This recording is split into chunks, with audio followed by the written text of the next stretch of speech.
नमस्कार विद्यार्थी मित्रांनो, नेस अकॅडमीच्या ऑनलाईन प्लॅटफॉर्मवर तुमच्या सगळ्यांचं स्वागत आहे. आपण राज्यसेवा पूर्व परीक्षा याची तिसरी जी टेस्ट आहे त्याच्यामध्ये इकॉनॉमिक्सचे 15 प्रश्न आपण या व्हिडिओमध्ये डिस्कस करणार आहोत. सो आपला प्रश्न स्टार्ट होतोय क्वेश्चन नंबर 36 पासून. बघा, पहिला प्रश्न परत हा आपला सार्वजनिक वित्त जो आपल्या प्रिलिमसाठी खूप महत्त्वाचा टॉपिक आहे. त्याच्यानंतर त्या टॉपिकमधला हा एक छोटा भाग घेतला मी, तुटीचा जो अर्थसंकल्प असतो, म्हणजे अर्थसंकल्पाचे प्रकार आहेत आपल्याला. बघा, शिल्कीचा अर्थसंकल्प, तुटीचा अर्थसंकल्प, समतोल अर्थसंकल्प. मग त्याच्यापैकी एक आहे तुटीचा अर्थसंकल्प किंवा अंदाजपत्रक. याचा जर आपण वापर केला सरकारमार्फत तर कुठल्या गोष्टी पॉझिटिव्ह आपल्याला पाहायला मिळतील. म्हणजे हा अर्थसंकल्प खालीलपैकी कुठल्या निकषावर किंवा कसोटीवर किंवा परिस्थितीवर हा फायदेशीर ठरेल असं म्हटलं आहे. म्हणजे तुम्हाला हा प्रश्न फक्त अंडरस्टँडिंगवर सुटणार नाही. मी माझ्या पहिल्या या डिस्कशनच्या व्हिडिओमध्ये सांगितलं होतं बघा तुम्हाला, इकॉनॉमिक्सच्या ज्या कन्सेप्ट आपण करतोय ना त्या 3 अँगलनी करणं गरजेचं आहे. अंडरस्टँडिंग, ॲप्लिकेशन आणि कोरिलेशन. नुसती संकल्पना समजून घेऊन चालत नाही, तर त्याचं ॲप्लिकेशन करता आलं पाहिजे. तेव्हा कुठं अशा प्रकारचे प्रश्न तुम्हाला सॉल्व्ह होतील, लक्षात ठेवा. ठीक आहे. सो ह्याच्यामध्ये आपल्याला तुटीचा अंदाजपत्रक कुठल्या परिस्थितीत फायदेशीर ठरेल असं म्हटलेलं आहे. आता तुटीचा अंदाजपत्रक म्हणजे पहिली कन्सेप्ट आपल्याला इथे क्लिअर माहिती पाहिजे की सरकारचा इथं काय जास्त असतो, खर्च जास्त असतो. मग आता सरकार ज्या वेळेला खर्च जास्त करतो तेव्हा मग कुठल्या परिस्थितीचं फायदेशीर त्याचा आउटपुट मिळतं. नंबर 1, मंदीची परिस्थिती. यस, बिलकुल. त्याच्यानंतर गुंतवणुकीला प्रोत्साहन, बिलकुल, हे पण मिळेल. वस्तू व सेवांच्या मागणीला चालना मिळेल, राईट. रोजगार निर्मितीला आळा घालणे. आता ह्या 3 गोष्टी जर बघितल्या पहिल्या ABC, इथं मात्र तुटीचा अर्थसंकल्प फायदेशीर ठरतो. पण इथं रोजगार निर्मितीला आळा घालणे नाही, हा नीट पॉईंट वाचायचा. आपल्याला वाचण्याच्या गडबडीमध्ये ते राहून जातं. तर इथं आपल्याला रोजगार निर्मितीला प्रोत्साहन देणे पाहिजे होता, म्हणून इथं हे विधान आपल्याला लागू होत नाही, हे फायदेशीर ठरत नाही. आणि लास्ट काय, महागाई तेजीची परिस्थितीत नियंत्रणात आणणे. मुळात महागाई आणि तेजीची परिस्थिती म्हणजेच इथं काय असतं की अर्थव्यवस्थेमध्ये पैशाचं प्रमाण हे ऑलरेडी जास्त असतं. कुठल्या महागाईच्या परिस्थितीमध्ये पैशाचं प्रमाण वाढलेलं असतं. आणि ही परिस्थिती जर आपल्याला नियंत्रणात आणायचं असेल तर सरकारने कमी खर्च केला पाहिजे. पण इथं मात्र आपण काय करतोय, तुटीचा अंदाजपत्रक म्हणून खर्च जास्त करतोय. म्हणून ही सुद्धा सिच्युएशन इथं फायदेशीर ठरत नाही तुटीच्या अर्थसंकल्पाला. म्हणून याचं उत्तर आहे फक्त ABC. डी आणि ई हे मात्र त्याला फायदेशीर ठरत नाही. ठीक आहे. बघा, कन्सेप्ट नुसतं समजून घेतली नाही तर आपण त्याचं ॲप्लिकेशन पण केलं कशा पद्धतीनं. बेसिक इथं तुम्हाला लक्षात आली की तुटीचा अर्थसंकल्प म्हणजे खर्च जास्त. मग सरकारने जास्त केलेला खर्च या 3ही गोष्टीसाठी फायदेशीर ठरतो, खालच्या 2 गोष्टीसाठी नाही आहे. तसंच तुम्ही जर शिल्कीचा अर्थसंकल्प बघितला तर मात्र इथं जर प्रश्नामध्ये शिल्कीचा अर्थसंकल्प घेतला तर ही परिस्थिती त्याला इथं योग्य ठरू शकते. कारण अर्थव्यवस्थेमध्ये सरकारने त्यावेळेला खर्च कमी करणं अपेक्षित असतं महागाईच्या परिस्थितीमध्ये, आणि त्यालाच आपण शिल्कीचा अर्थसंकल्प मांडणे असं म्हणतो. त्यामुळे कुठलीही कन्सेप्ट जर एकदा व्यवस्थित समजून घेतली तुम्ही तर आयोगाने मग त्याचं कसंही ॲप्लिकेशन विचारलं तर आपण उत्तर देऊ शकतो. अशी सिच्युएशन तुम्ही आता आणली पाहिजे. ओके, चलो पुढचा प्रश्न. आता हे परत बँकिंग सिस्टीम, त्यात हे RBI आणि त्यातली एक कन्सेप्ट म्हणजे SLR, स्टॅच्युटरी लिक्विडिटी रेशो, वैधानिक तरलता प्रमाण ज्याला म्हणतो आपण. मग याच्यामध्ये तुम्हाला एक जनरली आपलं SLR माहिती असतं, पण प्रश्न काय नीट बघा की या SLRमध्ये म्हणजे जे RBI व्यापारी बँकांकडे काय करतं, काही निर्बंध नियंत्रण ठेवतं त्यांच्याकडील पैशाचं प्रमाण कमी करण्यासाठी.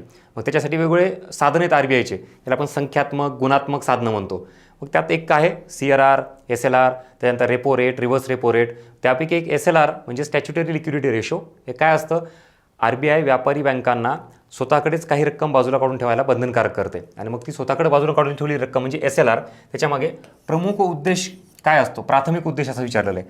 ॲक्च्युली 3ही उद्देश असतात त्याच्यामध्ये, ठेवीदारांची सुरक्षा, पतनियंत्रण, सरकारी रोख्यामध्ये गुंतवणूक. पण आपल्याला त्यात प्राथमिक कुठला आणि दुय्यम कुठला हा इथं प्रश्न विचारलेला आहे. म्हणून हे 2 प्राथमिकमध्ये येत नाहीत. माझं उत्तर काय, 3 सरकारी रोख्यामध्ये गुंतवणूक करणे. का, कारण जो SLRचा भाग असतो, जी SLRची अमाऊंट असते व्यापारी बँका स्वतःकडेच बाजूला ठेवतात, ते एकदम सिक्युअर सेफ फॉर्ममध्ये कुठेतरी ठेवला पाहिजेत. म्हणजेच गव्हर्नमेंट सिक्युरिटीमध्ये. आपल्याला माहिती, गव्हर्नमेंट सिक्युरिटी म्हणजे सरकारी कर्ज रोखे हे एकदम सिक्युअर असतात इन्व्हेस्टमेंटसाठी. मग बँकेने तिथे ठेवलेला पैसा हा एकदम सेफ राहतो, कारण बँकेकडे असलेला पैसा हा ठेवीदारांचा असतो. मग ह्याच्यामध्ये ठेवीदारांचं हित किंवा सुरक्षा हे पण पॉईंट आहे. पतनियंत्रण पण यामार्फत केलं जातं. RBI याच सगळ्या गोष्टी SLRचा रेट वाढवते, CRRचा रेट वाढवते याच्यामार्फत. पण तो मात्र मेन प्राथमिक उद्देश काय, तो हा सरकारी कर्जरोख्यामध्ये गुंतवणूक करायचा. आणि त्याच्यानंतरचं हे दुय्यम आहेत. मग हे पतनियंत्रण असेल, ठेवीदारांची सुरक्षा असेल. ठीक आहे. सो लक्षात ठेवा, SLR हे आपल्याला व्यापारी बँकेकडे स्वतःकडे ठेवावं लागणार. ह्याच्यासाठी 3 वेगवेगळे ऑप्शन आहेत. CRRमध्ये तसे पर्याय नाही आहेत. CRR काय असतो, व्यापारी बँकांनी RBIकडे ठेवलेला पैसा, पण तो कॅश स्वरूपात ठेवावा लागतो.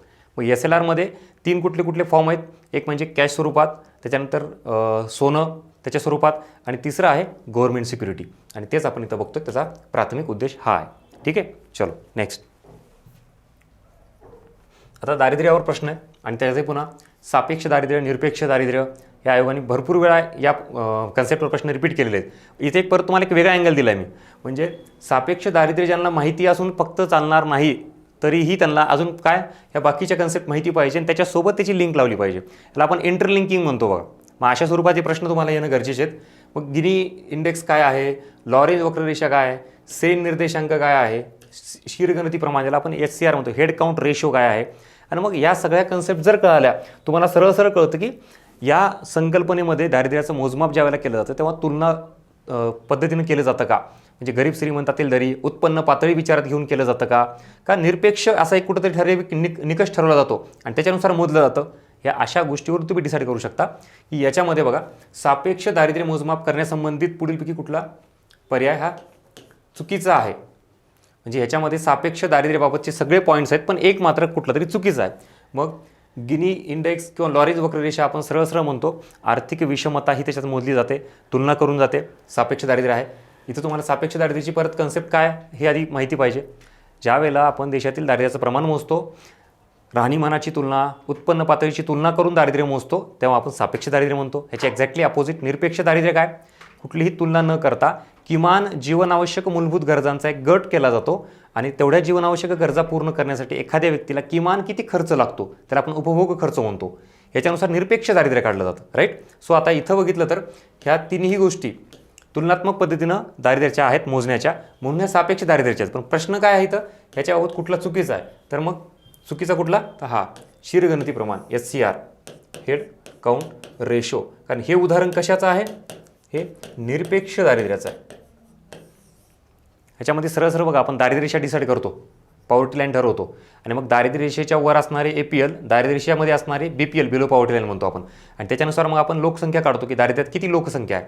समजा 100 पैकी फॉर एक्झाम्पल 30% लोक दारिद्र्य असेल, तर 30%चा आकडा म्हणजेच काय, दारिद्र्याचं संख्यात्मक आकलन, त्यालाच आपण शीरगणती प्रमाण म्हणतो. फक्त ते आकडा किती आहे दर्शवतात त्याच्यामध्ये, देशातील लोकसंख्येपैकी एकूण दारिद्र्यात लोक किती आहेत हे दर्शवणं म्हणजेच head count ratio.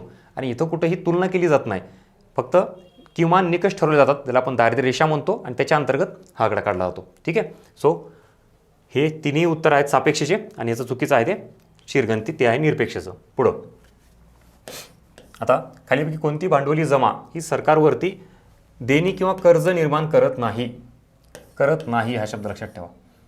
Capital receipt म्हणजे आपल्याला हे माहिती पाहिजे, सरकारला मिळणारं एकूण जे उत्पन्न आहे, सरकारकडे येणारं प्राप्ती आहे, त्याच्यामध्ये महसुली उत्पन्न कुठलं आणि भांडवली उत्पन्न कुठलं.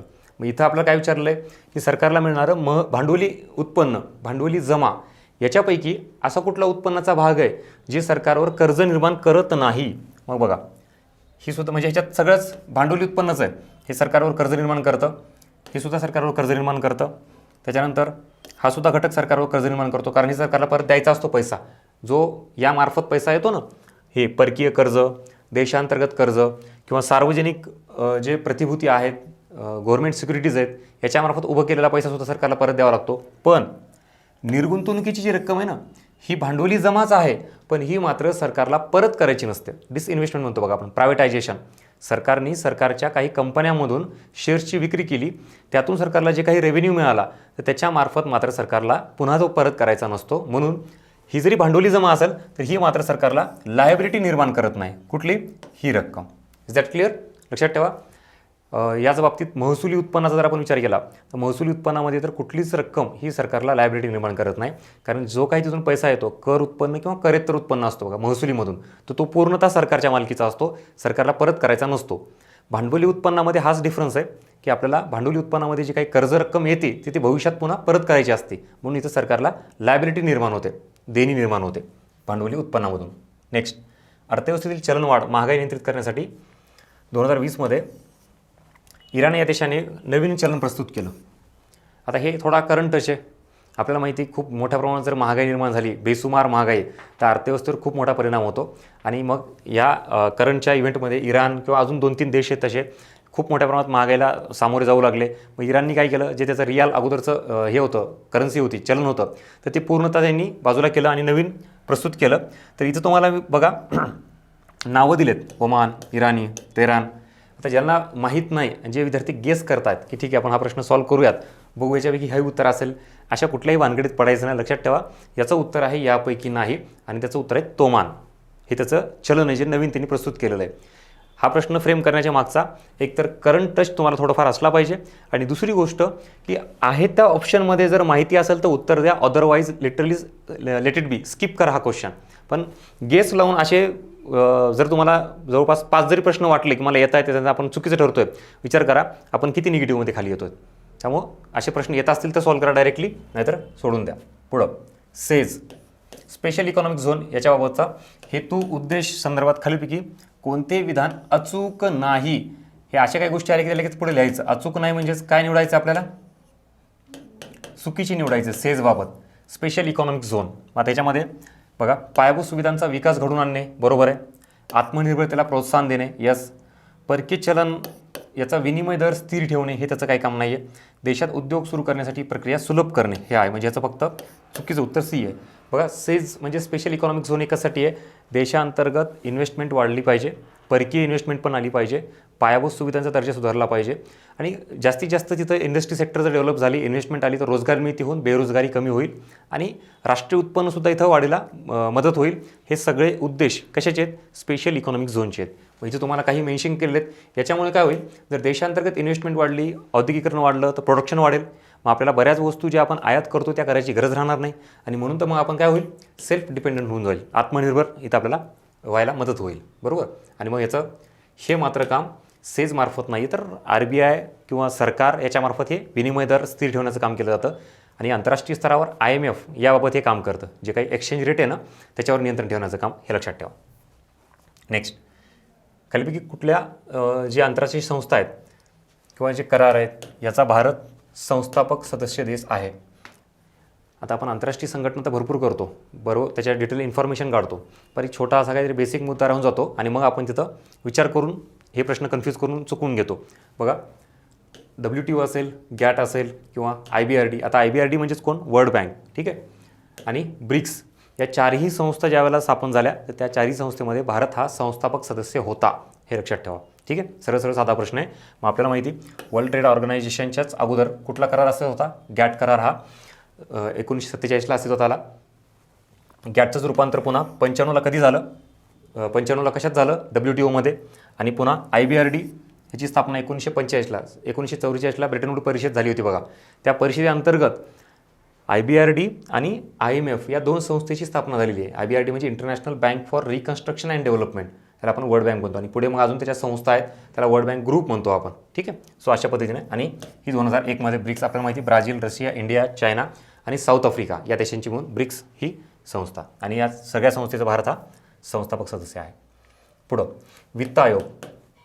आता याच्या स्थापनेनुसार तुम्हाला हे क्रम लावायचा. सरळ सरळ हा परत फॅक्च्युअल डेटा आहे. आता इथं वित्त आयोग ज्यावेळेला आपण करतो त्याचे अध्यक्ष, त्याचा कालावधी, या सगळ्या गोष्टी तर करायच्याच आहेत.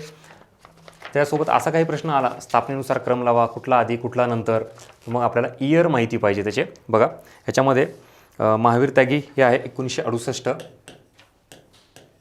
त्याच्यानंतर के संतामन 1956,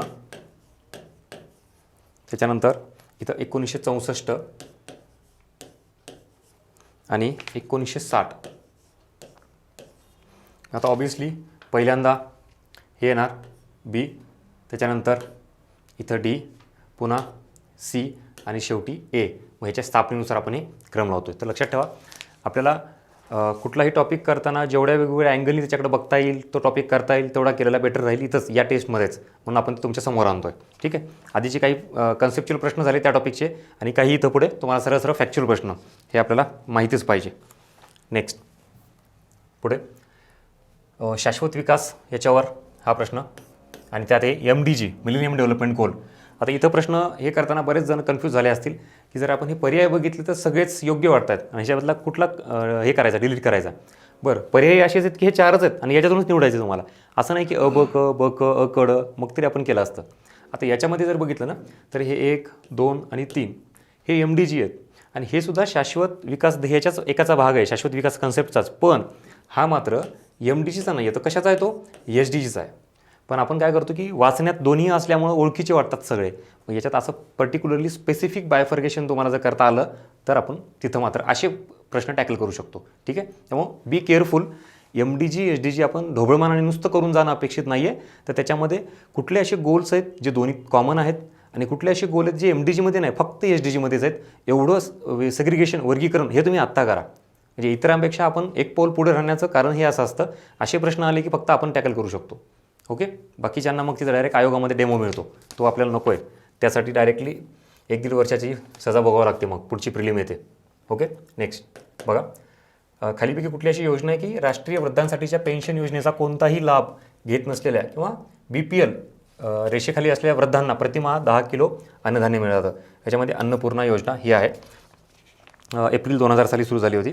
आता याच्यात काय की असे काही वृद्ध आहेत देशामध्ये, जी काही लोकसंख्या आहे त्याच्यामध्ये, ही त्यांना इतर जे काही सरकारच्या योजना आहेत त्यांचा लाभ मिळत नाही आहे, कुठल्या ना कुठल्या कारणाने ते एक्सक्लूड झालेले आहे त्याच्यापासून. आणि मग अशा लोकांना आपल्याला किमान मूलभूत गरजापैकी अन्न ही एक तरी गरज त्यांना मिळाली पाहिजे, त्या उद्देशानं ही योजना सुरू केली त्यांच्यापर्यंत पोहोचवायला, हे लक्षात ठेवा. मग या योजनेचे नावं आणि त्याचा एक पर्टिक्युलरली छोटा बेसिक उद्देश तुम्हाला माहिती पाहिजे. पुढे परत कन्सेप्ट आहे ग्रीन GDP बाबत. आपल्याला माहिती आहे GDP ग्रॉस डोमेस्टिक प्रोडक्ट, पण ग्रीन GDP म्हणजेच ज्यावेळेला आपण वस्तू व सेवांचं उत्पादन करतो, देशामध्ये राष्ट्रीय उत्पन्न वाढवायचा प्रयत्न करतो, तेव्हा पर्यावरणाला हानी न पोहोचवता उत्पादन केलं पाहिजे, नैसर्गिक संसाधनांचा ऱ्हास थांबवला पाहिजे. या सगळ्या गोष्टी करून जर तुम्ही प्रोडक्शन करताय, इकॉनॉमीला ग्रो करताय आणि मग राष्ट्रीय उत्पन्न मोजताय, तर त्याला आपण ग्रीन GDP, हरित राष्ट्रीय उत्पन्न असं म्हणू शकतो. मग याच्यामध्ये काय काय येऊ शकतं बघा. शाश्वत आर्थिक विकास, यस बिलकुल. सस्टेनेबल आपल्याला डेव्हलपमेंट पाहिजे. त्याच्यानंतर नैसर्गिक संसाधनांची जपवणूक, आत्ताच तुम्हाला ते सांगितलं की GDP वाढवताना तुम्ही पर्यावरणाचा, नैसर्गिक संसाधनांचा इथं ऱ्हास न करता GDP वाढवला पाहिजे. पुढं विकासाच्या लाभाचे न्याय्य वितरण, हे सगळं इक्वल, म्हणजे ठराविक लोकच एक्सप्लॉटेशन करतायत, ग्रो होत आहेत, मग ते श्रीमंत असतील किंवा इंडस्ट्रीवाले असतील, तर ते इतरांचाही या पर्यावरणावर, या सगळ्या गोष्टीवर समान अधिकार आहे. मग त्याचं न्याय्य वितरण झालं पाहिजे, म्हणून हे विकासाच्या लाभाचे न्याय्य वितरण. दीर्घकालीन आर्थिक कल्याणासाठी प्रोत्साहन देणं, हा शब्द काय सांगतो, सस्टेनेबल डेव्हलपमेंट. जास्त कालावधीसाठी टिकाव एखाद्या देशाची जी डेव्हलपमेंट आहे ती चिरकाल टिकली पाहिजे, त्याला तर आपण सस्टेनेबल डेव्हलपमेंट म्हणतो. म्हणून हा सुद्धा पॉईंट बरोबर आहे.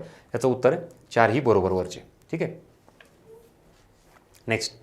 लोकसंख्या बदलाच्या संदर्भातील 1921 या वर्षाला काय महाविभाजक वर्ष म्हटलं जातं.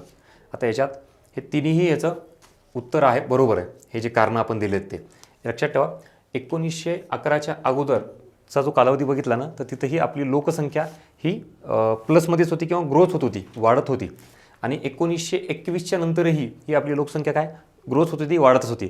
मग हा एवढा मधला जो कालावधी आहे ना, की इथं मात्र आपली लोकसंख्या ही काय होती, निगेटिव्ह झालेली, म्हणजे कमी झालेली आहे. त्याची वाढ काय झाली, मायनसमध्ये गेलेली आहे. का, मग त्याला हे सगळे कारण ते फॅक्टर आहेत, रिस्पॉन्सिबल आहेत. म्हणून या कालावधीला महाविभाजक वर्ष याच्यामुळे म्हणलं जातं, कारण हा एक आपल्या देशातील लोकसंख्येला फार मोठा डिवाईड आहे. मग त्याला हे कारणं इथं आपण मेन्शन केलेले आहेत. ओके, चलो पुढे. सनराईज इंडस्ट्री किंवा सनराईज सेक्टर म्हणून ही कन्सेप्ट आहे बघा. आता आपल्याला वाचण्यात नसते, आपण परत गेस बेसिसवर करतो ह्या सगळ्या गोष्टी, की नेमकं कोणाला म्हणायचं सनराईज इंडस्ट्री. लक्षात ठेवा, त्याच्या नावातच आहे सनराईज, सूर्योदय होत आहे. म्हणजेच अशा काही इंडस्ट्री आहेत किंवा व्यवसाय आहेत की जे नव्याने डेव्हलप होत आहेत आणि फास्ट ग्रोईंग इंडस्ट्री सेक्टर आहेत ते, आणि भविष्यामध्ये फार मोठ्या प्रमाणात इंडस्ट्रीमध्ये ते रोल प्ले करणार आहेत. असे इंडस्ट्री सेक्टर जे, त्याला आपण काय म्हणतो, सनराईज इंडस्ट्री सेक्टर. आणि त्याच्यामध्ये या सगळ्यांचा समावेश होतो. याच्यामध्ये अजून एक मेन्शन करा, सगळ्यात महत्त्वाचा, फूड प्रोसेसिंग इंडस्ट्री. ही एक खूप फास्ट ग्रोईंग इंडस्ट्री आहे आणि त्याला आपण सनराईज इंडस्ट्री म्हणतो. ओके, चलो. याच्यामुळे ह्याच्या काही दुसरी कन्सेप्ट नाही आहे. आपल्या देशामध्ये जे नव्याने सगळे असे तयार होत आहेत आणि खूप जास्त गतीनं विकास होतो त्यांचा, अशा सगळ्या सेक्टरला आपण सनराईज सेक्टर म्हणतो. त्याच्यामध्ये हे तुम्हाला उदाहरणं दिलेले आहेत आणि याच्यात अजून एक एक्स्ट्रा तुम्हाला आत्ता सांगितलं फूड प्रोसेसिंग इंडस्ट्री, ते एक लिहून घ्या. पुढे बेरोजगारी काय बघतो आपण, बेरोजगारीचे वेगवेगळे प्रकार बघतो. त्याच्यामध्ये सरळ बायफर्केशन तुम्हाला इथं करायचं आहे. काय, शहरी बेरोजगारी कुठली आणि ग्रामीण बेरोजगारी कुठली. आपल्याला माहिती आहे ग्रामीण बेरोजगारीमध्ये मुख्यतः 2 प्रकार आहेत. एक म्हणजे हंगामी बेरोजगारी आणि दुसरी म्हणजे छुपी बेरोजगारी, त्याला आपण अदृश्य बेरोजगारी म्हणतो. मग बाकी इथं बघा हे सगळे 1, हे 2, हे 3 हे आपल्याला शहरी बेरोजगारीमध्ये मोडताना दिसतात. पण इथं मात्र छुपी बेरोजगारी मेन्शन केलेली आहे. ही कुठं पाहायला मिळते आपल्याला, ग्रामीण भागामध्ये. म्हणजे आवश्यकतेपेक्षा जास्तीचे व्यक्ती एखाद्या कामामध्ये जर इन्व्हॉल्व असतील तर ते जास्तीचे व्यक्ती छुप्या पद्धतीने तिथं बेरोजगार असतात, त्याला आपण छुपी बेरोजगारी म्हणतो. आणि मग त्यांची जी उत्पादकता आहे ती किती असते? शून्य असते. म्हणजे प्रोडक्शनमध्ये त्यांचा कुठलाही रोल नसतो. यालाच आपण सीमांत उत्पादकता शून्य असणे असं म्हणतो. मग हे ग्रामीण भागात आपल्याला पाहायला मिळतं. बाकी मात्र सगळे हे शहरी भागातील उदाहरण आहेत.